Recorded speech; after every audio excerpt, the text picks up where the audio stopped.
아는 목사님과 전화를 하게 되었어요.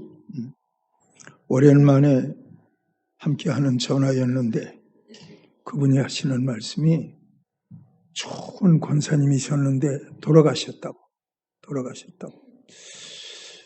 돌아가시기 전에 그 운명하시는 소천하시는 모습을 자기가 눈으로 지켜봤는데 목사님 손을 꼭 잡고 아주 그냥 기도하는 마음으로 그렇게 간절히 돌아가시는 걸 봤다고.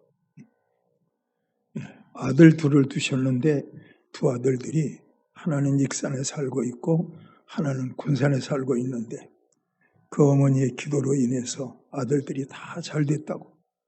그 다음에 하시는 말씀이 마음에 걸려요. 그 권사님 손이 안 간 자리가 없다고. 주방에 가서 봐도 그 권사님 손길이 다 닿았던 자리고 교회 안에도 그 권사님 손길이 닿았던 자리가 여기저기 그 흔적이 남아있고 예배 시간이면 늘 앞자리에 앉았는데 천국에 가시니까 앞자리가 비어있으니까 그 자리를 보면서 이제는 천국 가서 만나겠지, 세상 사는 동안에는 볼 수 없겠구나 싶으니까 한동안 그 권사님에 대한 마음의 자국을 잊지 못했다고 그런 얘기를 하는 거예요. 여러분, 우리는 세상을 살면서 어떤 사람의 죽음에 대해서는 그 목사님 말씀하신 대로 아쉽다, 더 사시할 텐데 그런 사람이 있는가 하면 어떤 사람에 대해서는 여러분들은 안 그러겠지만 세상은 그러잖아요. 잘 죽었어. 그런 사람도 있잖아요. 여러분과 저는 천국 간 다음에 좋은 흔적을 남길 수 있는 여러분들이 돼야 돼요. 여러분 과연 그렇게 사시기를 주님의 이름으로 축원합니다. 오늘 이 말씀에 보시면 하나님께서 아브라함의 장막에 찾아오셨는데 이 아브라함이 그 세 천사가 하나님의 이름으로 왔는데 세 천사를 아주 잘 대접해요. 대접하는 대접의 내용이 뭐니까 처음에는 발 씻을 물을 갖다가 드렸어요. 발을 씻고 쉬시라고. 그 다음에는 들어가서 고운 가루 3살을 가져다가 맛있는 떡을 만들고 또 살찐 송아지를 잡아서 요리하고 버터와 우유를 가져오고 아주 그냥 융숭한 대접을 했어요. 여러분 그런 말 아세요? 사람이 음식이 들어가서 입이 열리면 그 음식을 먹는 사람의 마음도 열린다고. 여러분들 살아가면서 어떤 사람의 마음을 열기 위해서라면 먼저 그 입에 음식이 들어갈 수 있도록 그렇게 하면 음식이 들어가면서 마음도 열린다는 거 항상 잊지 마시기를 바랍니다. 물론 아브라함이 대접하는 음식을 먹고 이 세 천사가 마음 열린 건 아니에요. 세 천사가 아브라함의 장막에 나타난 것은 아브라함에게 축복하려고 계획적으로 나타나심이었어요. 세 천사가 송아지 한 마리 요리 다 잡숫고 버터 가지고 온 거 먹고 우유 가지고 온 거 먹고 떡 가지고 온 거 먹고 다 맛있게 드시고 하는 말이 내 안에 사라가 어디 있느냐. 아브라함이 대답하기를 장막에 있습니다. 내가 내년 이맘때에 내게로 돌아오리니 내 아내에게 아들이 있으리라 말씀했어요. 자, 그런데 아브라함의 아내 사라는 장막문 뒤에 있으면서 천사가 말하는 그 말을 들었던 거예요. 이 사라가 속으로 웃으면서 말하기를 내 남편은 늙었고 내 몸에 경수 생리는 끊어졌는데 내가 어떻게 낙이 있겠느냐, 무슨 즐거움이 있겠느냐 그랬어요. 그랬더니 이 천사가 뭐라고 하시느냐 하면 여호와 하나님께 능치 못할 일이 있겠느냐, 하나님은 다 하신다. 근데 너 왜 웃으면서 늙은 나에게 무슨 좋은 일이 있겠느냐, 너 속으로 웃으면서 속으로 그 말 안 했니? 그러니까 사라가 안 했는데요. 그러니까 천사가 아니야, 네가 웃었어. 하나님의 천사는요 아브라함의 아내 사라가 속으로 웃으면서 내게 무슨 낙이 있겠어? 그것도 하나님은 다 알고 계신다니까. 알고 계시고. 여러분들이 매일매일 살아가시면서 무슨 생각하세요? 하나님은 그 생각도 다 아시는 하나님이에요. 하나님은 모르시는 것이 없어요. 바울이 고린도 교인들에게 한 말 가운데 보면 내가 몸 안에 있었는지 몸 밖에 있었는지 나는 모른다. 그런데 하나님은 아신다. 내 몸에 대해서 나는 모른다. 그런데 하나님은 아신다. 여러분, 자기의 몸에 대해서 자기가 잘 알지요. 근데 내 몸에 대해서는 나는 모르는데 하나님은 아신다는 거예요. 이렇게 우리 하나님은 모든 것을 다 아시는 하나님이신데 그 하나님께서 사라에게 말씀하시기를 아들을 낳으리라. 그랬을 때 웃으면서 무슨 그런 일이 있겠습니까? 이렇게 반응했다니까요. 하나님의 말씀을 듣는 여러분들의 자세는 어때요? 여러분들의 자세는 어때요? 강단에서 어떤 하나님의 말씀이 증거될 때 그 말씀 들으면서 아멘, 하나님 저 말씀이 내게 이루어질 걸 믿어요. 저 말씀이 내 자녀들에게 이루어질 걸 믿어요. 저 말씀이 내 현실에 이루어질 걸 믿어요. 그런 믿음입니까? 아니면은 여러분들의 이성은 그 말씀을 용납할 수 없기 때문에 그건 아니야. 내게는 저런 일이 일어날 수 없어. 그런 식으로 여러분들은 사라처럼 하나님의 말씀에 반응하는 것은 아닙니까? 사라가 믿음이 없어서 웃고 속으로 말하기를 그런 일은 있을 수 없어. 그런데 하나님은 때가 되니까 아브라함의 장막에 찾아오셨고 아브라함과 사라의 연합을 통해서 이삭이 출생할 수 있도록 하나님이 함께 하셨다니. 여호와 하나님께 능치 못할 일이 있겠느냐. 그러므로 여러분 예수 믿는 것은 하나님의 창조를 믿는 거예요. 하나님의 창조 믿기를 축원해요. 예수 믿는 것은 부활을 믿는 거예요. 부활 믿기를 축원해요. 그러므로 여러분 창조를 믿는 믿음과 부활을 믿는 믿음을 가지고 내가 안고 있는 삶의 문제를 보면 창조의 능력인데 다 해결할 수 있지. 부활의 능력인데 다 해결할 수 있지. 근데 우리가 이런 놀라운 하나님의 말씀, 성경에 나타나고 있는 기적의 일들을 이성으로 받을 때는 이성으로는 영의 세계를 믿을 수가 없는 거예요. 이성으로는 믿어지지 않는 거예요. 그러나 여러분들이 성령님 역사하셔서 성령의 믿음을 가질 때 모든 말씀은 믿어지는 말씀으로 여러분들 마음 가운데 정착되게 되는 거예요.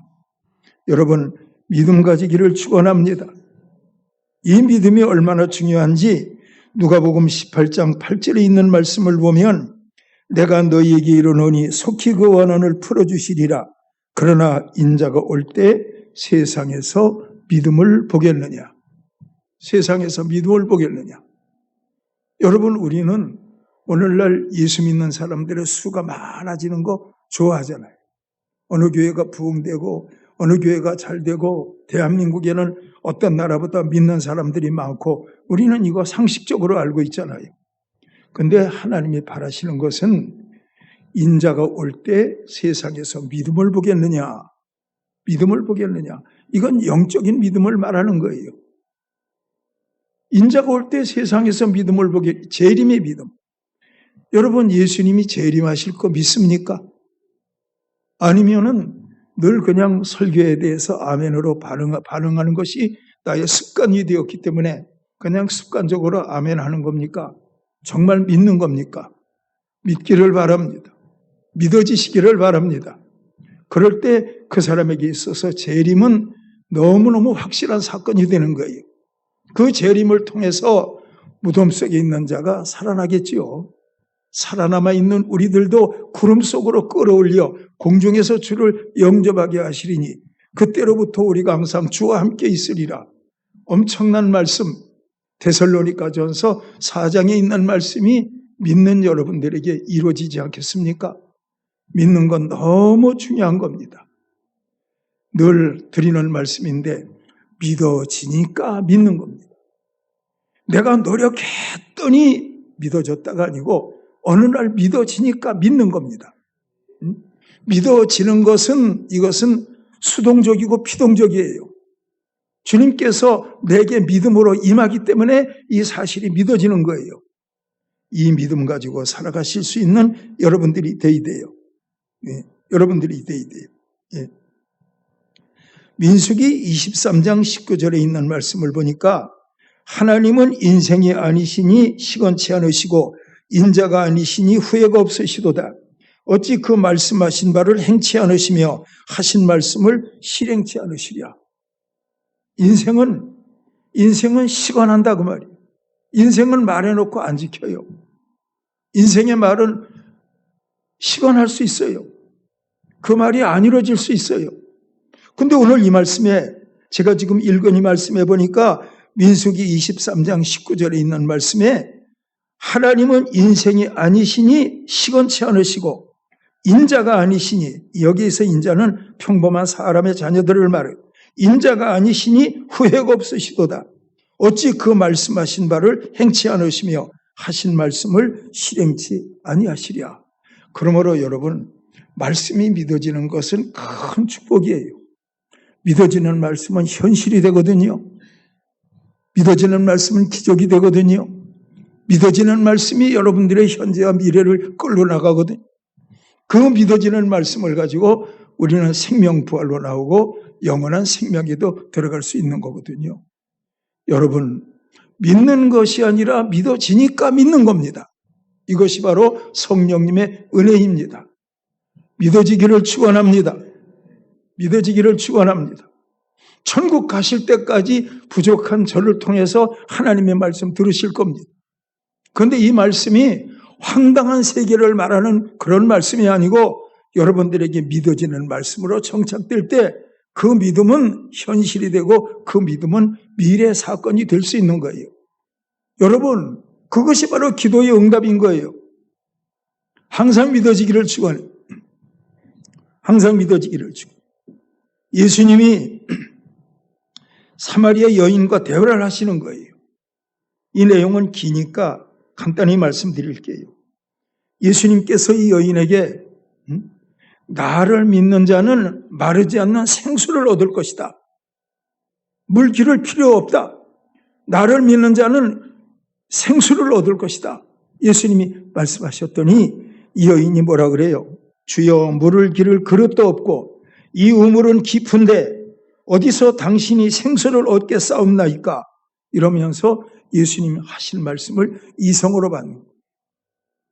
예수님이면 마르지 않는 생수를 주실 수 있는데 이 여인은 예수님이 하신 말씀을 이성으로 받으니까 그런 우물이 어디에 있습니까? 그런 일이 있을 수 있습니까? 그러면서 예수님 하시는 말씀에 이 여인은 이성으로 받는 거예요. 그러나 예수님께서 그 여인과 함께하는 대화가 점점 깊어지므로 그 여인이 예수님에게 묻습니다. 그리스도라 하는 이가 오면 이렇게 해요. 이 모든 것이 이루어질 겁니다. 그때 예수님께서 내가 그니라. 내가 그니라. 그 순간 여인은요, 물 기르러 온 것 자체를 잃어버렸어요. 물 기르러 왔잖아요. 어떻게 그걸 잃어버려요? 물 기르러 왔는데. 근데 그 여인은 내가 그러라 이렇게 말씀하심과 동시에 물 기르러 왔다는 사실조차 잃어버리고 물동이를 있는 자리에 그냥 두어둔 채 동네에 들어가서 내가 만난 예수를 와보라고 크게 소리쳤어요. 내가 그러라. 이 말 한마디가 그 여인으로 하여금 나와 세상은 간 곳 없고 구속한 주님만 보이니까 물동이 물 그릇 이것까지 잊어버렸다니까. 그리고 동네 들어가서 내가 만났던 예수 만나보라고 외친다니까. 내가 그러라. 예수를 만난 거예요. 내가 그러라. 예수를 만난 거예요. 그 순간 여인의 마음 가운데는 목마름이 다 사라지고 성령의 기쁨이 충만한 거예요. 이성으로 받았는데요. 예수님과 대화가 깊어지면서 내 남편을 데려오라. 그러면 내가 금을 주리라. 난 남편이 없는데요. 예수님 말씀하시기를 남편이 없다는 말이 옳지. 5명이 있었으나 지금 있는 남편 6째 남편도 내 남편이 아니니라 올소이다. 내가 보니 선지자로소이다. 대화가 발전하잖아요. 발전하는 대화 속에서 여인이 질문한 것이 뭐라고요? 그리스도라고 하는 이가 오시면 그 여인은 예수님과의 대화에 대해서 예수님을 알고 싶어 했어요. 우리가 부르는 찬송가 가운데 예수를 알기 원하는 그런 찬송가 가사가 있는데 이 여인은 예수님을 알기 원했어요. 그리스도라고 하는 이가 오시면 여기에 이 질문이 예수님으로 하여금 됐다. 네 질문이 거기까지 왔으면 내가 이제는 나의 정체를 폭로할 때가 됐다. 내가 그러라. 여기에서 그 여인의 문제는 일순간에 해결받은 거예요. 여러분, 예수님을 만나면요, 다 해결돼요. 예수님을 만나면 다 해결돼요.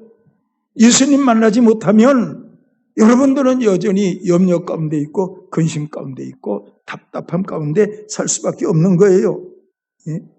예수님 만날 수 있는 여러분들이 되기를 바라고 여러분들의 삶의 문제는 물동이 버려두듯 어느 이 문제가 다 사라지고 그 예수님만 바라보게 될 때 그때부터 여러분들은 그 나라와 그 의가 이루어지고 모든 것들을 더하게 하시는 하나님의 복이 있는 거예요. 하나님의 복이 있는 거예요. 3년 6개월 동안 이스라엘 온 땅에 가뭄이 선포되었잖아요. 하나님은 엘리야에게 뭐라고 하세요? 시돈에 있는 사르밧으로 가라. 내가 그곳 과부에게 너를 대접하도록 계획했느니라. 가라 말씀하세요. 엘리야가 거길 갔어요. 보니까 사르밧 과부 나뭇가지를 줍고 있어요. 오랜 여행길에 목말랐던 엘리야가 여인이여 물 한 모금만 부탁한다. 여인이 물 가지러 갈 때 이 엘리야가 뭐라 그래요? 물만 가지고 오지 말고 너무 배가 고프니까 작은 떡 한 조각 또 가지고 오너라. 그때 여인이 돌아서면서 뭐라 그래요? 내게는 집에 가루 한 움큼밖에 없고 기름 한 병밖에는 없고 그 여인이 이어 말하면서 그것으로 나는 내 아들과 함께 떡을 만들어 먹고 그 후에는 죽을 것이니이다. 그 후에는 죽을 것이니 최후의 양식 마지막 밀가루 나는 그걸 먹고 죽을 거요. 이렇게 말해요. 그러면 엘리야가 그 수준에서는 그래 없다는 걸로 하자. 딴 집에 가서 내가 차라리 얻어먹겠다 이래야 되는데 엘리야는 양보가 없잖아요. 엘리야가 같은 말 해요. 그래도 나 먼저 먹고 그 후에는 네가 먹어라. 나 먼저 먹고. 우리 예수님이 그러지요. 제자들을 전도를 내보내시면서 너희들을 대접하는 것은 나를 대접하는 것과 같고 나를 대접하는 것은 나 보내신 하나님을 대접하는 것과 같다. 그 말씀 기억하시죠? 그러므로 여러분 엘리야가 이 여인을 향해서 떡을 가져오라 물을 가져오라 이렇게 말했을 때 엘리야의 심정은 뭐예요? 여인이요 나를 대접하는 것은 나를 보내신 하나님을 대접하는 것과 같다. 이거 아니겠습니까? 그 다음에 여인이 말을 바꾸어요. 내가 당신은 하나님의 사람인 줄 아노니 거기에서 말이 바꿔지죠. 사마리아 여인은 내가 그러라 이 순간 문제가 해결되는 것처럼 그 여인이 엘리야와 더불어 대화하는 순간 나중에 이 대화가 발전하면서 당신은 하나님의 사람인 줄 내가 아노니 이렇게 돼서 발전하는 거예요. 여러분 설교 들으면서 여러분들의 신앙이 발전하기를 바랍니다. 믿음의 세월을 살아가면서 여러분들의 신앙이 발전하기를 바랍니다. 항상 그 자리에 그대로 머물러 있을 수는 없는 것 아닙니까? 중요한 사실입니다. 그 여인이 마지막 남은 양식인데 그걸 가지고 떡을 만들어서 엘리야를 대접하잖아요. 여러분 이 말씀 아세요? 나를 믿는 자는 그 배에서 생수의 강이 흘러나리라. 생수의 강. 그 여인의 집에 생수의 샘이 솟는 거예요. 엘리야를 대접한 다음에 가루로 떡을 만들어 먹으면 가루떡에 가루가 그냥 있는 거예요. 샘솟듯하는 하나님의 넘치는 복이 그 가정에 찾아온 거예요. 가뭄이 끝날 때까지 그 기적은 매일 계속된 거예요. 아마 그 여인이 주기도문을 알았다면 오늘날 우리에게 일용할 양식을 그랬을 거예요. 왜?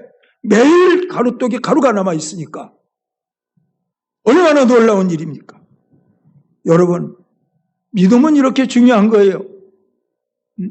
근데 제가 말씀드린 사라의 경우나 사마리아 여인의 경우나 사르밧 과부의 경우나 이 경우가 처음에 대답은 이성으로 시작했는데 나중에는 모든 것이 좋게 끝나잖아요. 신앙생활은 그런 거예요. 어떤 사람들은 삶의 문제가 있어서 교회 나와서 신앙생활 시작했는데 결국은 기도에 응답받지 못하고 살아계신 하나님의 기적을 맛보지 못하고 신앙생활을 도중 하차하는 사람이 있는가 하면 그 신앙이 처음에는 이성의 신앙이어서 강단에서 하나님의 말씀 증거될 때마다 저건 황당한 얘기야. 저런 일이 있을 수가 있겠어. 근데 말씀 들으면서 그 사람의 믿음이 변화되는 거예요. 그 교인이 변화되는 거예요.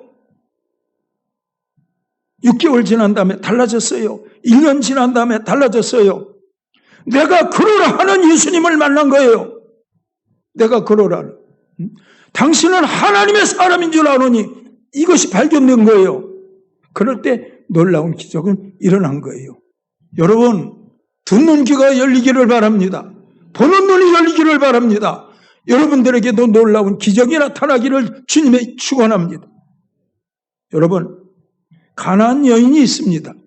예수님이 두로와 시돈 지경으로 들어가셨을 때 가나안 여인 하나가 뒤에서 예수님을 향해 부르짖고 쫓아오는 거예요. 뭐라고 부르짖었느냐? 다윗의 자손 예수여, 내 딸이 흉악하게 귀신 들렸는데 내 딸을 고쳐주옵소서. 예수님이 대답도 않고 그냥 길을 가시는 거예요. 그 여자가 따라오면서 계속 부르짖고 소리 지르는 거예요. 제자들이 안타까워서 선생님, 좀 보세요. 저 여자가 계속 따라오고 지금 소리 지르고 있잖아요. 주님 말씀하시기를 나는 이스라엘의 잃어버린 양 외에는 보냄을 받지 아니했다. 그 여인이 가까이 왔어요. 딸 고쳐주세요. 또 말씀하시는데 주인의 자녀들의 떡을 취해서 개들에게 던짐이 마땅치 아니하다. 예수님도 이렇게 말씀하시는 거예요. 그 정도면 이 여인이 자존심이 상해서 에이구 관두자. 자녀들의 떡을 취해서 개들에게 던지면 마땅치 아니하다고 그 여인이 바로 이성이 살아있더라면 그럼 내가 개냐? 그리고 그 여인이 자기의 곳으로 갔을 거예요. 자존심이 상해서. 그런데 그 여인은 개들도 주인의 상에서 떨어지는 부스러기를 먹나이다. 예수님, 밟으시려면 밟으세요. 제가 밟힐게요. 낮추시면 제가 낮아질게요. 예수님 말씀대로 하세요. 개들도 주인의 상에서 떨어지는 부스러기를 먹나이다. 그 순간 예수님의 표정이 확 바뀌면서 여인아, 내 믿음이 크도다. 여인아, 내 믿음이 크도다. 내 딸이 나으리라. 여인이 집에 가서 보니 이 딸아이가 깨끗하게 나았어요. 건강해졌어요. 여인아, 내 믿음이 크도다. 예수님이 막 짓밟으셨어. 들은 채도 안 하셨어. 그래도 끝까지 예수님 따라가면서 살려주세요, 살려주세요. 개들도 주인의 상에서 떨어지는 부스러기를 먹잖아요. 그랬더니 그때 주님께서 그 여인을 잡아 일으키시면서 딸 깨끗하게 고쳐주었잖아요. 여러분, 이 여인의 딸은 흉악하게 귀신 들렸어요. 여러분, 흉악하게 귀신 들리면 감당 못합니다. 정말 감당 못합니다. 근데 깨끗하게 나왔어요. 얼마나 감사해요. 그러므로 이 여인의 믿음은 어떤 믿음이냐? 예수님께서 어떤 냉담한 태도를 취하시든지 끝까지 나는 주님밖에 없어요. 난 다른 길이 없다니까요. 나는 주님밖에 없어요. 여러분들은 시편 기자 다윗을 잘 알고 있어요. 시편에 다윗이 뭐라 그러는지 아세요? 주만 나의 주시오. 주만 나의 주시오. 주만 나의 반석이시오. 주만 나의 요새시오. 그러니까 그는 전쟁에 나가서 이긴다니까. 요새, 이거 다 전쟁에 사용되는 말이잖아요. 그러니까 그가 전쟁에 이기는 거예요. 이 여인이 계속 예수님에게 와서 부르짖으면서 어떤 멸시를 당해도 내게는 주님밖에 없어요. 그렇게 신앙 고백하는 것이나, 다윗이 주님만 나의 주님이십니다, 이렇게 신앙 고백하시는 것이나 세대의 차이가 있을 뿐이지 그 중심 의미는 다 같은 것 아니겠습니까? 여러분, 믿음 생활은 그렇게 하는 겁니다. 믿음 생활 그렇게 할 수 있는 여러분들이 되기를 축원해요. 하나만 더 말씀드리겠습니다. 여러분, 우리는 나사로가 무덤문을 열고 나온 거 우리는 잘 알고 있어요. 근데 그 사건이 있기 전에 예수님이 마르다에게 뭐라고 하셨는지 아세요? 나는 부활이요 생명이니 나를 믿는 자는 죽어도 살겠고 살아서 믿는 자는 영원히 죽지 아니하리. 믿느냐? 믿나이다. 그래, 돌을 옮겨 놓으라. 나사로여 나오너라. 믿느냐? 이거 확인하고 기적이 나타난다니까. 그만큼 여러분과 제게 있어서 믿음이라는 건 중요한 거예요. 정리합니다. 여러분들의 믿음이 이성의 믿음에서 영성의 믿음으로 발전해 가기를 축원합니다. 다른 길은 없어요. 주만 나의 주시오니 주님만 내 문제를 해결할 수 있어요. 이렇게 여러분 외골수로 붙들고 주님 앞에 나가는 것이 여러분들의 신앙이 되기를 바라고, 주님께서 여러분들을 향해 축복하시고 은혜 주시고 여러분들의 남은 삶의 인생길에 성령님의 은혜가 함께 하시기를 예수님의 이름으로 축원합니다. 기도드리겠습니다. 하나님 아버지, 감사합니다. 오늘 우리는 몇 사람의 믿음의 반응에 대해서 은혜를 나눕니다. 가장 아름다운 믿음의 반응은 역시 가나안 여인이었습니다. 예수님께서 이 여인에게 멸시하는 것처럼 말씀하셨고, 심지어 이 여인을 개로 비유해서 말씀하시기까지 했지만, 그래도 여인은 끝까지 주님만 붙들고 늘어졌던 겁니다. 그 여인의 문제가 해결받았습니다. 딸이 건강해진 겁니다. 하나님이요, 우리가 이 여인의 믿음을 가지게 될 때 가정마다 자녀들로 인한 좋은 일의 열매가 맺어지기를 원합니다. 하나님의 복이 있기를 원합니다. 기적이 있기를 원합니다. 우리의 믿음이 하나님 앞에서 인정받고 합격되는 믿음 되기를 원합니다. 감사드립니다. 예수님의 이름으로 기도드리옵나이다. 아멘. 543장입니다.